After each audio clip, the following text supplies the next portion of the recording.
Hi, welcome to Garage Geek. So this is a Friday night chat on a Saturday. I wanted to do a Friday night chat yesterday, but I made a video and I kind of got tired out. So I haven't made videos in a while because I was sick and I got a flu and man, did it knock me out. I ended up only missing one day of work, but I should have taken off a lot. I was going to work with a fever a couple of days and coughing like crazy, but it wasn't COVID. Um, but it was still pretty bad. And I mean, I get very winded when I start talking, and I'm gonna try like all of my Friday night chats not to cut this. So hopefully I won't have a coughing fit somewhere in the middle of this video. But anyways, I'm slowly trying to get back onto YouTube, and while I was sick, I didn't have energy, so I didn't even have passive energy to even watch videos. It was weird. Um, I mean, it is what it is, right? When you're sick, sometimes you don't feel like doing anything. But I'm on the mend, and I still have a few little bit of breathing problems. Although I I did something really stupid. So while I was sick, I was recovering, and I wanted to get another filing cabinet for my room. So I moved one filing cabinet that I already had, and I went ahead and I got one really cheap for $25. It's a very nice one too, better than the one I already have. But in the process of doing all that, I pulled out my back, and since then I've been having back spasms, and I'm like, what the heck? I'm not that old, and I'm sick, and I'm having like back spasms. And I have a 3-day weekend, so I wanted to, move all my comics around since I have this new filing cabinet, and I wanted to organize them. But I have a lot of my comics in these like plastic bins, so I have to pick them up. And even just moving those around with my back the way it is, it's just like gives me spasms. So so I'm like, I had to stop. Today I couldn't even do it. I started it and I was like, nope. And so I went ahead and I'm taking like this over-the-counter Bayer for back pain, and it really helps. Enough of that.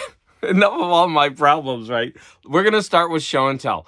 So I had gone to a bookstore in Berkeley when I went to North California, and I had bought these two books, and I think I talked about them, right? And so I was very interested in getting more. I was able to get these for $2 or $2.50, and so there's an actual stream on Whatnot that deals only in these DAW books, and I got all of these for $2 to $3, and I got a bunch more, but some of them are in series. I bought some of them mainly for the covers, but I'm going to go ahead and show these off because number one, they're numbered, and for a collector like me, that is so dangerous. And I asked them, I was like, do you have number one? And I was able to get the first one in the series. Look, it's DAW SF book number one. Look at that. I own it. Okay, so I've got to own the whole series now. So like here's an example of some of the books. E.G. Tubb, Web of Sand. Now this is Doomrest of Terra number 20. Like, this is a gigantic series, and this is the 20th one, but I just got it. It was $2 for that cover, and I thought maybe I'll read it. I don't know. I've already read, like I said, I already read these two.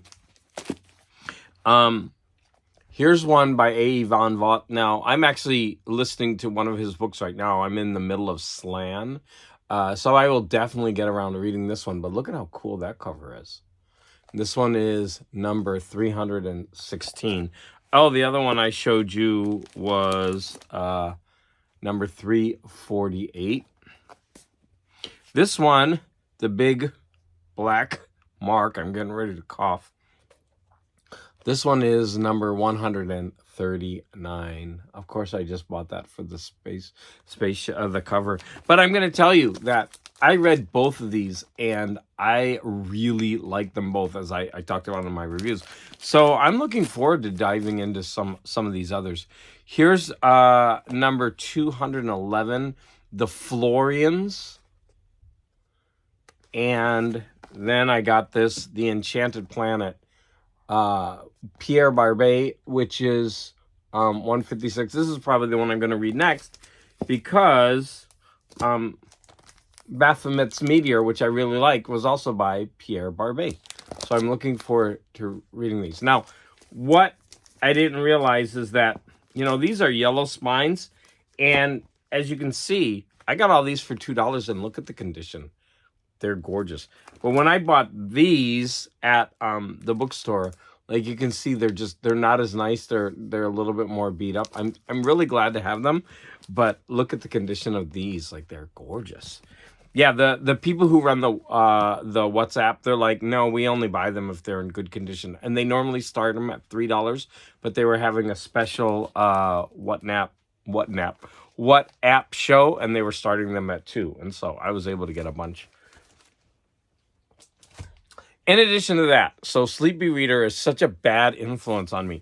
So he was showing me, like, oh, look at these books I got at my bookstore. And I was like, I got the green eye of jealousy. And is that what they say? Green eye? No, the green monster of jealousy. I was like, wait, I want some of those.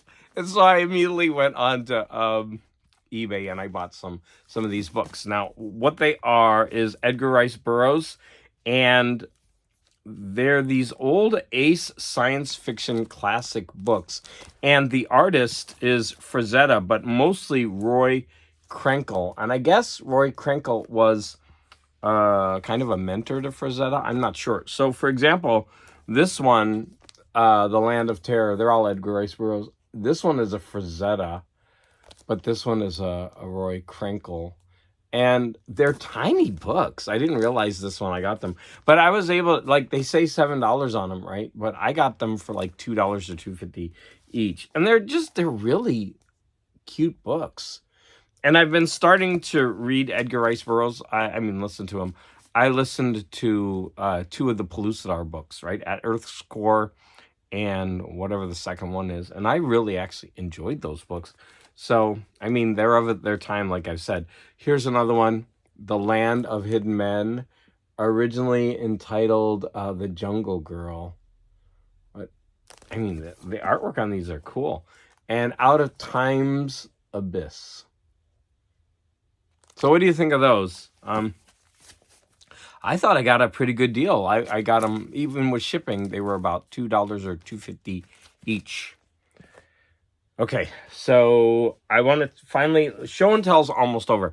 I want to talk about this book that I got. Now, this is The Art of Horror, edited by Stephen Jones. Now, there is The Art of Pulp Horror, and that's the, excuse me,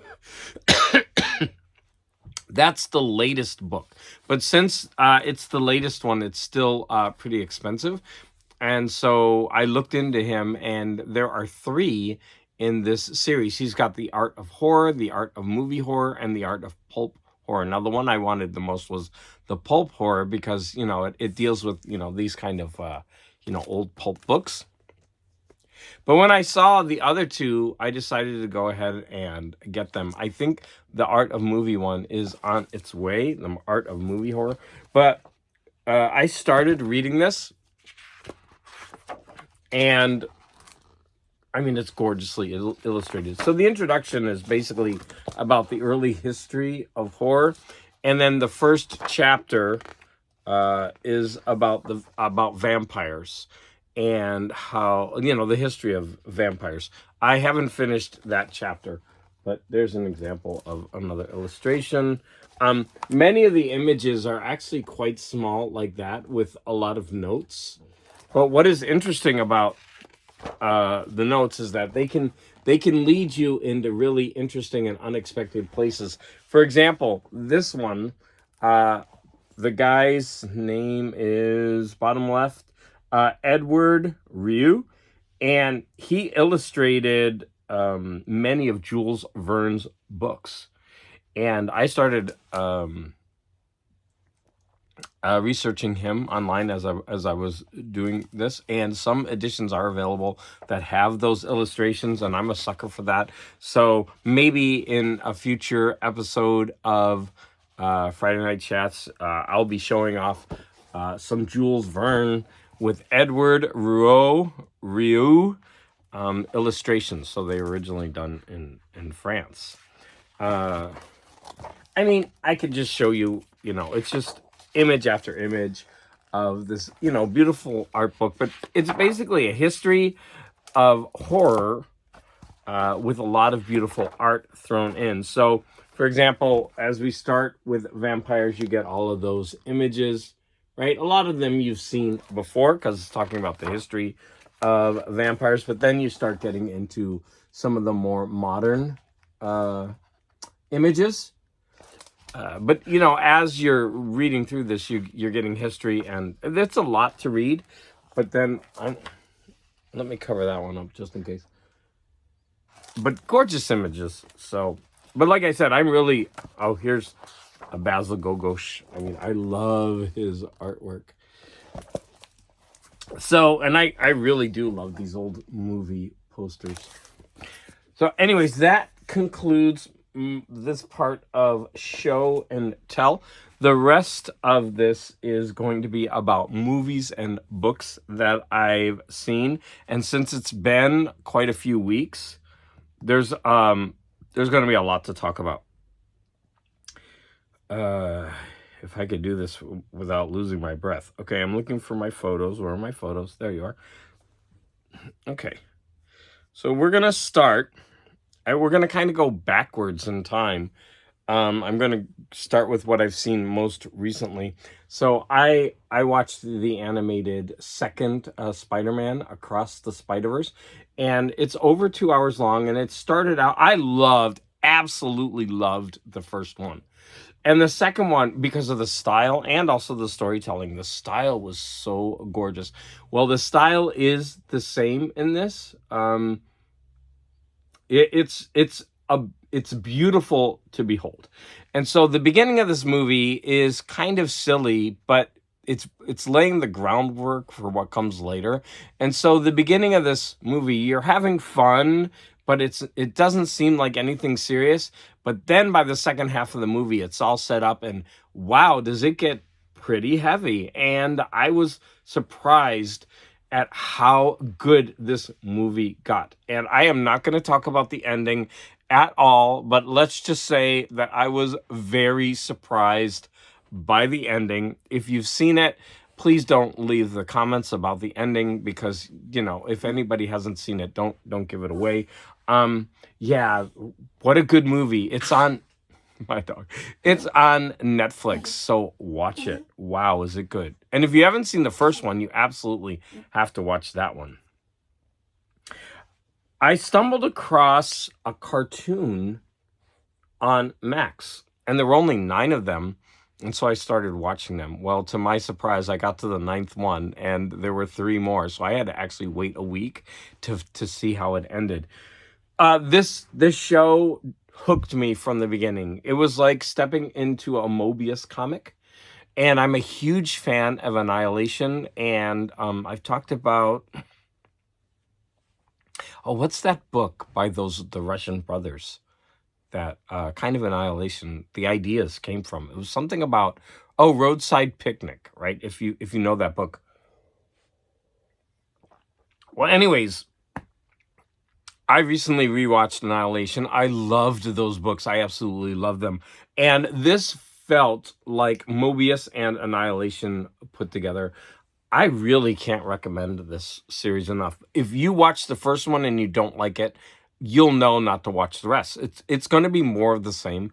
But for me, this series was just full of wonder and so many interesting things about biology and human nature. I don't know. I mean, it's not that deep about human nature, but the things they do with biology is really cool. If you like these pictures, you're going to like the animation. It's called, did I say Scavenger's Reign? There are 12 25-minute episodes, really easy to get through. I really recommend this, and it's on Max. Now, I don't know why HBO rebranded to Max. I mean, everybody knows HBO, so I don't know. Max confuses me because that sounds like Cinemax. So maybe they came together as a company. Here's another picture with one of my favorite characters in the show. There's another one there. But just to give it scale, yeah, I recommend that show a lot. Another movie we both watched was this movie on Netflix called Nowhere. So it's about an immigrant, but what I didn't realize, an immigrant who's stuck in this container, right? And it falls into the ocean. You get that from the picture. But what I didn't realize, it has a sci-fi element because it's in the future. My husband absolutely loved this movie, and I'm gonna say that I liked it too. I liked it a lot. But as I was looking up online just to see, I sometimes look movies up just to make sure they're worth watching because of the stars and the comments. And it was giving away a little bit of spoilers that there are too many coincidences in the movie. I try to overlook that as I was watching it, and I'm going to say that I really enjoyed this movie too. If you're someone who doesn't like a coincidence happening to move the plot along, then maybe you'll be frustrated with this because people in the comments were. But I didn't find that a problem, and yes, I did enjoy this movie a lot, but my husband absolutely loved it. And that's called Nowhere. Oh, I have a bigger picture of that. I mean, I saw that image and I was like, wait, I want to watch this. Like, she's stuck in the middle of the ocean on top of a shipping container. We watched Insidious: The Red Door, and I'm going to have to say that I was very disappointed. I had high hopes. I loved the first Insidious. I thought that was so brilliantly done. The way it had 3 different acts, the way it went about to creep you in 3 different ways. This one wasn't a bad movie at all, but it does not live up to the other one. It still has the great actors in it. Yeah, you can't fault the acting. I mean, it's a decent movie, but it's just not as good as the first one. And that's hard, right? When you have such a strong first movie. And I forgot to look if this was the same director, because all the same actors came back, and I believe the director of the first one was James Wan, I think. So I didn't check who the director of this one is, but I was disappointed. It's not a bad movie. It's just run-of-the-mill horror that doesn't live up to the first movie. So, Insidious: The Red Door. Here's another one. Another picture of Insidious: The Red Door. I'm going to get to this in a little bit, but I listened to 2 Exorcist books based on recommendation by All Sorts of Words. So I went ahead and listened to both of those books by William Peter Blatty, I think. And of course, I went ahead and watched both movies. I'd seen both movies before, but now I watched both movies with kind of fresh eyes after listening to the books, and I still really enjoyed them. It's really interesting how both books clung to the actual books, but then they left out, of course, they would have to leave out a lot of things. And then the second book made a bunch of changes near the end because I guess I read that the studio wanted an exorcism scene in the movie, and it's very controversial because the second movie, called Legion, it really has mixed reviews. A lot of people say it's really, really good. It's the best one besides the first, because it's actually the third movie. A lot of people don't like it at all, and I can understand why. For example, George C. Scott even won a Razzie as worst actor for this movie. But I actually ended up really enjoying it, and it gets really talky toward the second half. where he's talking to the demon, but actually Brad Dourif did such a good job acting that it didn't bother me because he was doing so well with the part. And normally, I don't know, like you see Brad Dourif a lot in a lot of B rolls, but I always think he's really good. So I enjoyed what he did, and I liked the changes that they made. But a lot of people, I think, sorry, including the director, I'm gonna go ahead and take a cough drop. Including the director, were mad that they forced those changes, but I think it actually did good for the movie, in my opinion. Is Exorcist 3 Legion better? No, I don't think it's a bad movie though at all. So here it is, 3 Exorcist 3, William Peter Blatty's The Exorcist 3, which is called Legion, right? I don't know what I was thinking, but after I watched, I think, the second Exorcist movie, this was advertised, and I was like, I'd never seen this. So I decided to go ahead and watch it, basically just because he's really funny with Jackie Chan and in what are those movies? I can't remember. And of course, I saw him in the sci-fi movie Fifth Element, and he's like over the top and wild in that. I mean, that's not the greatest movie ever. I went ahead and enjoyed this. It was pretty funny in parts. And I'm gonna say that this is probably really bad to say, but I think Ice Cube is really, really handsome. And I think it's bad to say that because I think he's homophobic. I'm not sure. And so that's why I think it's bad for me to say that he's handsome, because he wouldn't find that flattering at all. But I basically watched it because I think he's cute.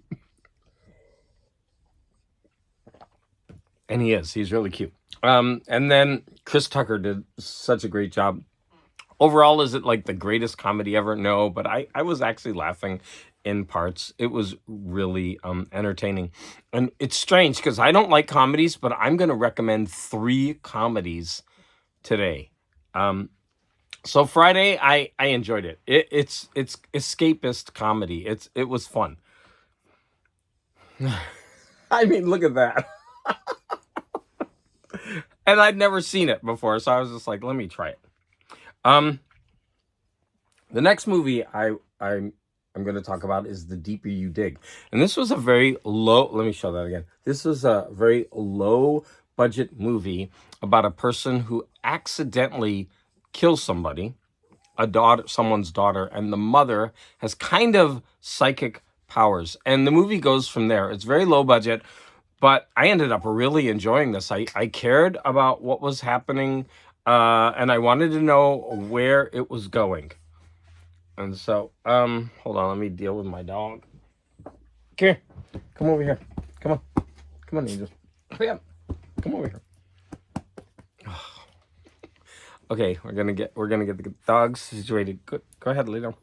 Okay, so that was The Deeper You Dig. It is very low budget though, and it's horror. So that might turn some people off because it's just low budget, right? And the special effects and whatnot.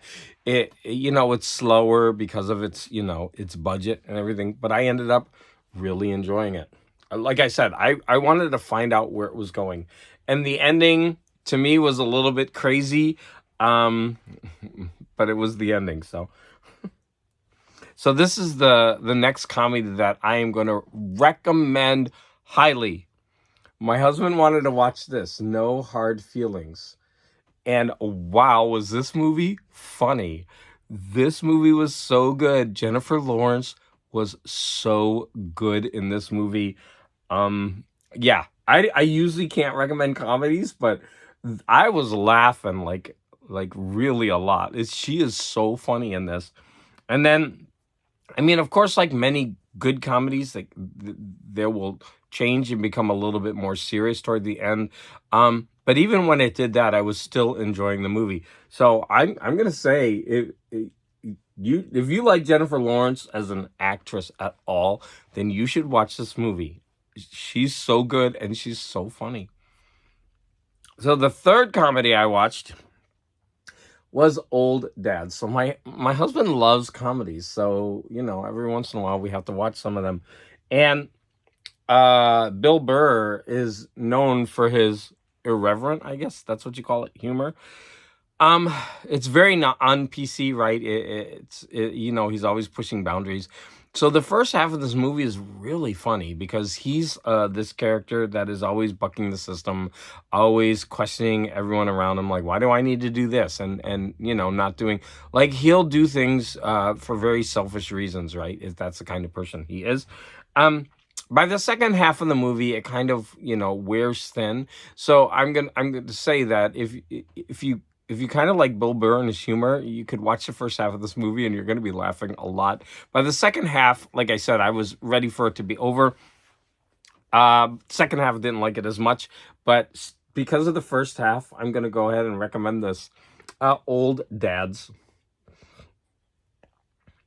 I actually started watching this, but I was going to finish it today and I forgot. It's The Rat Catcher. It's by a story by Roald Dahl, but I actually didn't go ahead and finish it. And it's by the famous director who always does all the. I can never remember this guy's name. It's got like 3 names, and everybody always makes fun of him for being really, really pretentious. This is very pretentious, but I was enjoying it, and it's very short. But I can't really review it because I didn't finish it yet. But yeah, I was enjoying it. All right, we're on to books, I think. So here we go.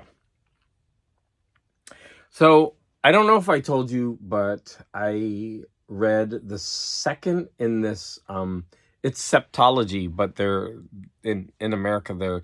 They're 1 and 2, then 3 through 5, and then 6 and 7. I actually finished both, and the second set was called I Is Another, and the third one is something like A New Name. So he just won the Nobel Prize. And so I was very interested, and these are my first exposure to him. I enjoyed these books very much. I did have a little bit of problems with some particular element of his style that is repetitive. A friend of mine who's also reading it, she actually thinks it works for the character because it's kind of part of his personality and helps to lull you, and I get that. But for me, it was still like he repeats, I think, a lot, and he said, she said, I think, like a lot, and it kind of bugged me. But if you get past that, wow, these are really good books. So these books follow one man, and he's older, and he's having trouble with memory, and he kind of slips in and out of different time periods in his life. It's like he's reliving different parts of his life through his memory. A lot of really cool religious themes in this book, themes about life. I would recommend this series. I'm looking forward to reading other books by this writer. Okay, so I did talk to you about the book The Exorcist and Legion, which became Exorcist 3. So notice Exorcist wasn't even in the name of the book.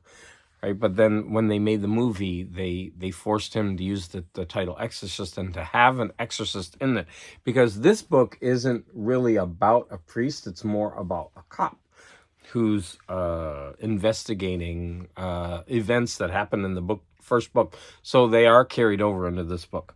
Yeah, like I did really enjoy both books, and I'm glad that I watched the movies with the books. They're very closely knit.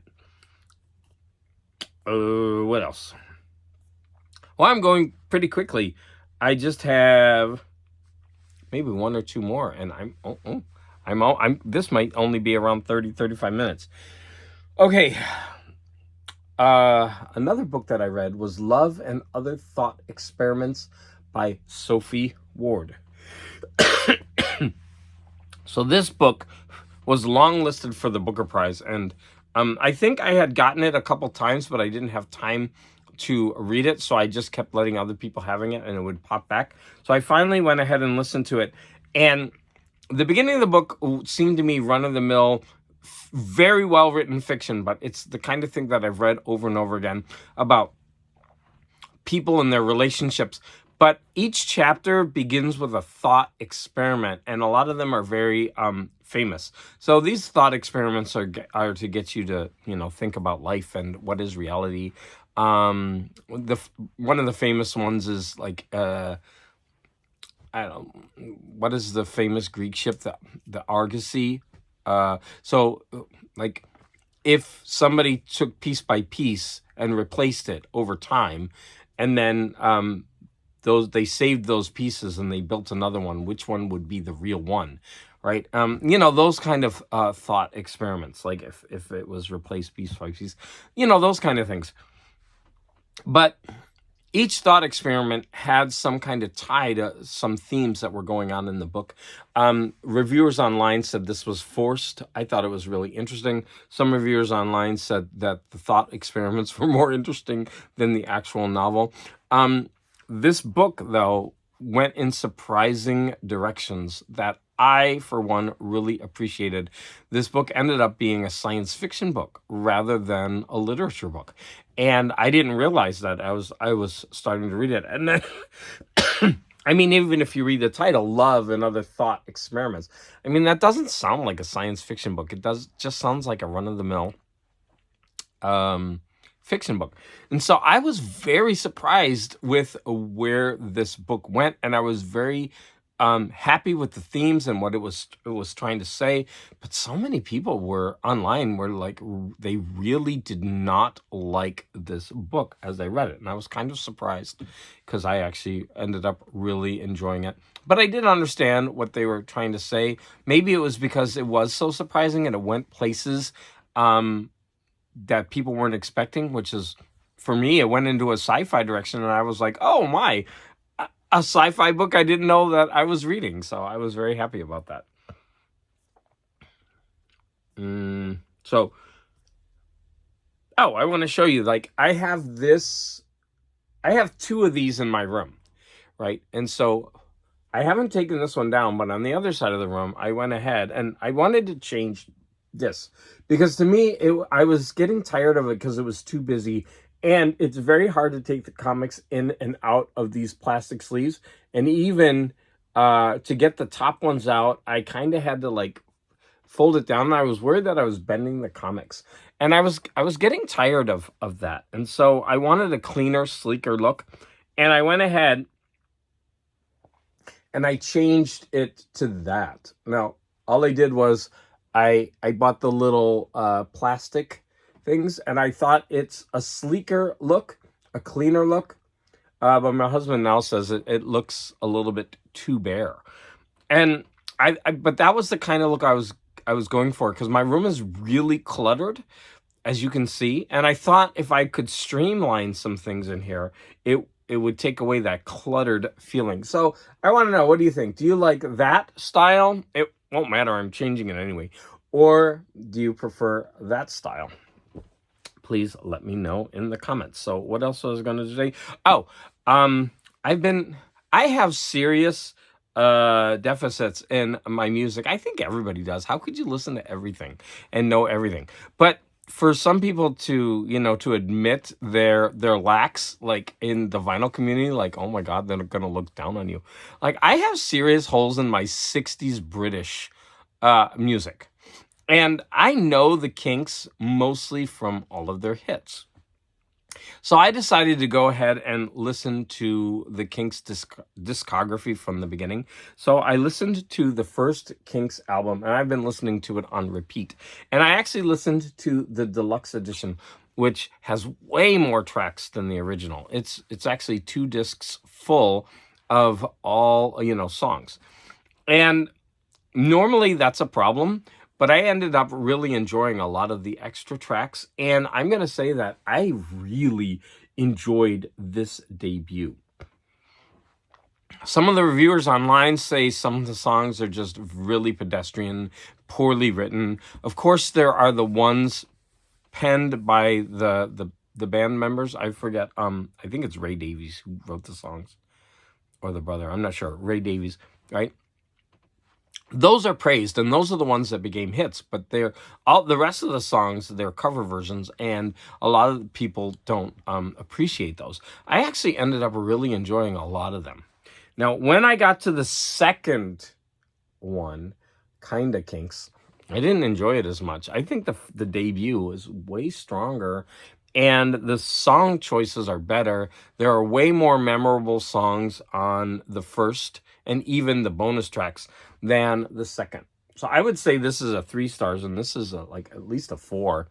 I started listening to the third, and I can't really review that yet because I just started listening to it today. But I've been listening to these two over a couple weeks, and I think that is everything that I've gone through. That's a couple weeks worth of stuff. I'm just kind of like collecting my thoughts. Is there anything else I need to share? I'll probably think of something after I hang up. But if you've been here this long, I want to thank you. Sorry about my hiatus. You know how it is. You know, you just get sick. It happens. But I want to thank everyone for the support. I want to, please, if you can, leave a comment. Let's engage. If I said something that you hate, go ahead and put that in the comments too. I like to defend myself. And again, I'm going to thank everyone out there for the support, and hopefully I will see you next Friday.